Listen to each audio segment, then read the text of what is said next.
Thanks for joining us on the news at this hour. My name is Olubenga George. Let's take a look at the headlines. El-Rufai lists things next president must do. PDP reacts as Biden commends Buhari. U.S. House to vote on independence bill. Ragoui commends Morocco for playing 7 games.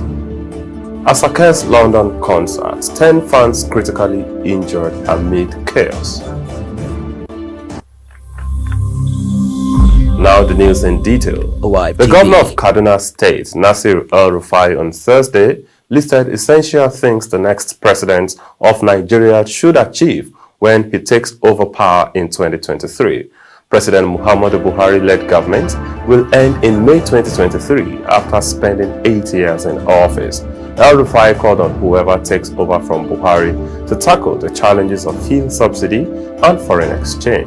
Alive News gathered that the Kaduna State Governor made this call on Thursday in Abuja during a panel discussion at the launch of the World Bank Nigeria Development Update and Country Economic Memorandum.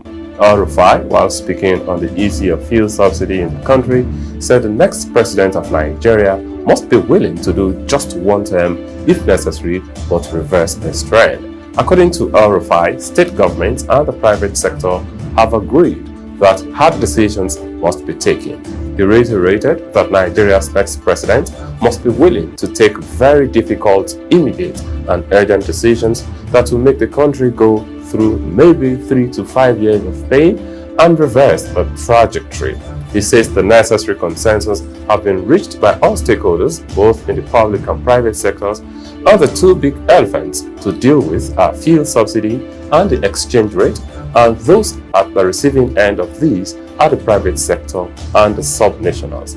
According to the Kaduna State Governor, what Nigeria needs is a president willing to expend political capital and take risks to reverse the trajectory of the country on a permanent basis, even if it costs him election, because the results may not begin to show until after 3 to 5 years. He further noted that the right policies in the country will help put Nigeria where it deserves to be.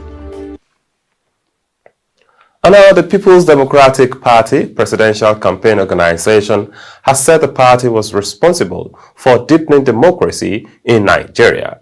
Reports that the PDP campaign said this on Thursday following President Joe Biden's commendation of President Muhammadu Buhari for deepening democracy in the country and in Africa. Recall that Biden gave the commendation on Wednesday in a meeting with Buhari and his counterparts from Sierra Leone, Gabon, Madagascar, Congo Democratic Republic, and Liberia. Biden was quoted to have said President Buhari praised President Muhammadu Buhari for his efforts in deepening democracy, not only in Nigeria, but also in Africa. Reacting to the development, the spokesman of the Atiku Okuwa presidential campaign organization, Charles Aniagu, said the PDP started the process of deepening democracy by initiating electoral reforms during its 16 years in power. In a chat with the media on Thursday, Aniagu asserted that the commendation is an indication that Nigeria is on the right track ahead of the 2023 general elections. The PDP campaign spokesman added that the party is happy that the international community is seeing something good in Nigeria. He also reminded Nigerians of President Buhari's promise not to interfere with the 2023 elections, saying that he would like to bequeath a legacy of free and credible elections. Now to foreign stories. Puerto Rico's movement for greater self-government got a boost on Thursday in the U.S. House of Representatives, which passed a bill for a referendum on 3 potential futures, although the measure had little chance of being taken up by the Senate.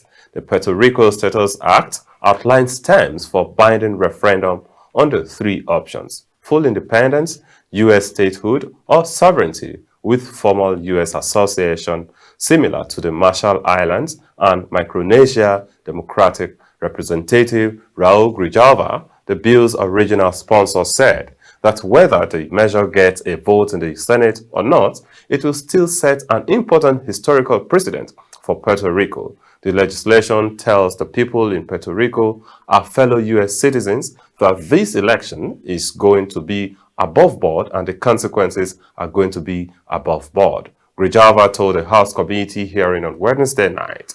The measure passed in the Democratic-controlled House in a 233 to 239 votes, largely along party lines. Republicans argued against the bill because it did not offer the option of maintaining the status quo and said it was a distraction. As a U.S., the Caribbean island is currently a U.S. territory whose residents are U.S. citizens but do not have voting representation in Congress and cannot vote in presidential elections.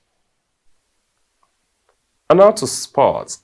Morocco may not have reached the World Cup final, but the players and supporters can take pride in the fact that they will have Qatar having played 7 games, first for any African nation, Coach Walid Regragui said on Friday. Morocco's dream run at the World Cup ended when they were beaten by reigning champions France in the semi-finals, but they still have the opportunity to leave Qatar on a high when they take on Croatia in the third-place playoff on Saturday. Regragui said he would not make too many chances to the squad as that would upset the team balance, but admitted it was a difficult and complicated game for 2 teams being asked to play after the disappointment of losing their semi-final matches. Regragui said though he understands it's important to finish 3rd rather than 4th, his regret was that the team's hope of playing at the finals on Sunday have met a Waterloo and that he looked forward to playing the games on Sunday rather than jostle for 3rd place on Saturday. According to him, Morocco played 6 World Cup games in 20-odd years, and now they've played 6 games in a month. This is priceless. He says it's as if they played 2 World Cups or even more, and that's beautiful from an experience point of view. Regragui said Croatia were a formidable team, and if they had not been favored to repeat their 2018 run when they finished runners-up in Russia, their dreams they were crushed by Lionel Messi's Argentina in the semi-final.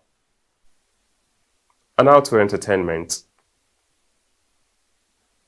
The London concert of Nigerian singer and rave of the moment, Ahmed Ololade, professionally known as Asake, turned chaotic on Thursday night, leaving 10 people injured.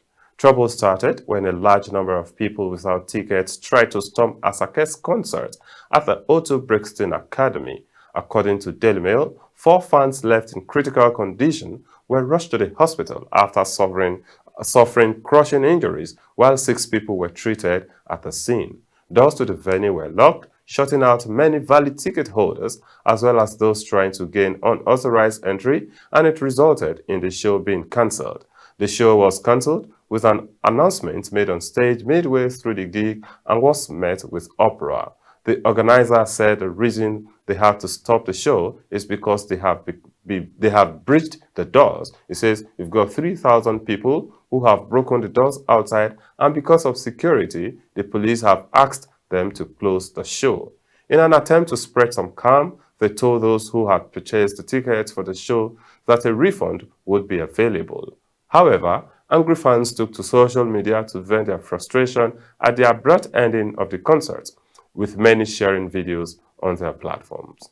And that's all on our news for today. We'll see you again next time. I am Olubinga George.